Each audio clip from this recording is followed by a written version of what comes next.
نحمده ونصلي على رسوله الكريم اما بعد فاعوذ باللہ من الشیطان الرجیم بسم اللہ الرحمن الرحیم۔ ماں باپ کے اکرام و احترام کی مثالیں درس حدیث۔ حضرت عائشہ رضی اللہ تعالی عنہ سے روایت ہے کہ ایک شخص حضور اقدس صلی اللہ علیہ وسلم کی خدمت اقدس میں حاضر ہوا۔ اس کے ساتھ ایک بڑے میاں تھے۔ آپ صلی اللہ علیہ وسلم نے دریافت فرمایا کہ تیرے ساتھ یہ کون ہے؟ عرض کیا کہ یہ میرا والد ہے۔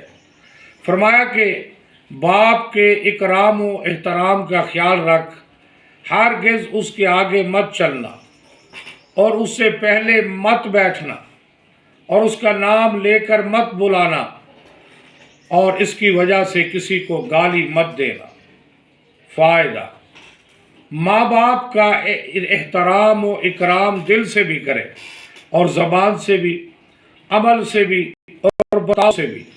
اس حدیث پاک میں اکرام و احترام کی چند جزیات ارشاد فرمائی ہیں کہ ماں باپ کا احترام و اکرام دل سے بھی کرے، زبان سے بھی، عمل سے بھی اور برتاؤ سے بھی۔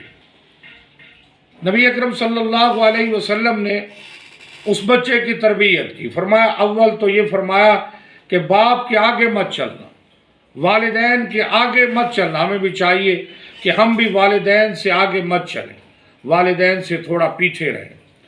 دوسرا یہ فرمایا نبی اکرم صلی اللہ علیہ وسلم نے کہ جب کسی جگہ بیٹھنا ہو تو والد سے پہلے مت بیٹھنا، باپ سے پہلے مت بیٹھنا۔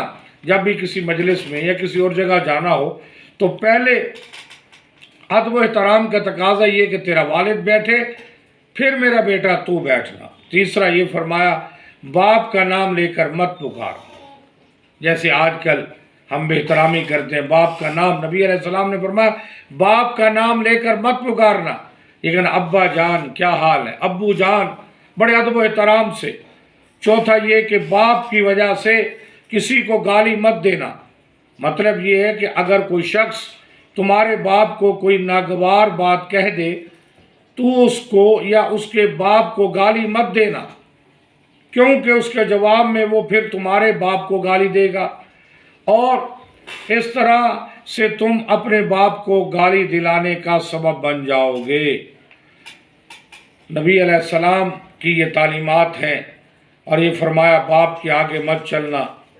اس سے وہ صورت مستثنیٰ ہے جس میں باپ کی خدمت کی وجہ سے آگے چلنا پڑے، مثلا راستہ دکھانا ہو یا کوئی ضرورت درپیش ہو تو یہ صورت مستثنیٰ ہے۔ کبھی راستہ دکھانا ہوتا ہے، خدمت کے لیے آگے چلنا پڑتا ہے تو یہ صورت جناب والا مستثنیٰ ہے۔ تو یہ نبی اکرم صلی اللہ علیہ وسلم نے آداب و احترام کے طریقے بتائے ہیں۔ ہمیں چاہیے کہ ہم اپنے والدین کا ادب و احترام کریں، نبی علیہ السلام کی تعلیمات پر عمل کر کے دکھائیں۔ وما علینا الا البلاغ۔